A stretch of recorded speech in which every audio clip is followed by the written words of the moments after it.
السلام علیکم ناظرین، آج ہماری حکایات کا عنوان ہے حضرت اسرائیل کا قصہ۔ ویڈیو شروع کرنے سے پہلے ہمارے چینل کو سبسکرائب کر دیں اور بیل آئیکن کو دبا دیں تاکہ ہماری ویڈیو کے اچھی نوٹیفیکیشن آپ تک بآسانی پہنچتے رہیں۔ آئیے اب چلتے ہیں حکایات کی جانب۔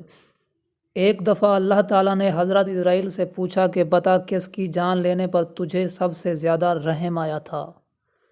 حضرت اسرائیل نے کہا مجھے سب پر ہی رحم آتا ہے مگر میں تیرا حکم بجلانا چاہتا ہوں۔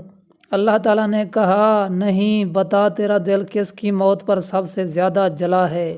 عرض کی ایک دن تیز موج پر کشتی دریا میں رواں تھی، میں نے آپ کے حکم سے اسے ریزہ ریزہ کر دیا، پھر آپ نے حکم دیا کہ سب کی جان قبض کر لیں، میں نے تعمیل کی، اس گروہ میں سے ایک عورت اور اس کے شیر خوار بچے کے علاوہ کوئی نہ بچ سکا، وہ دونوں ایک تختے پر رہ گئے، تختے کو موجیں چلاتی گئی اور ساحل پر لے گئی، دونوں کی نجات سے میرا دل خوش ہوا، تب مجھے حکم ملا کہ اس عورت کی روح قبض کر لی جائے اور اس بچے کو تنہا چھوڑ دیں، میں نے بچے کو ماں سے جدا کیا، مجھے یہ سانحہ سب سے زیادہ ناگوار گزرا اور تلخ گزرا۔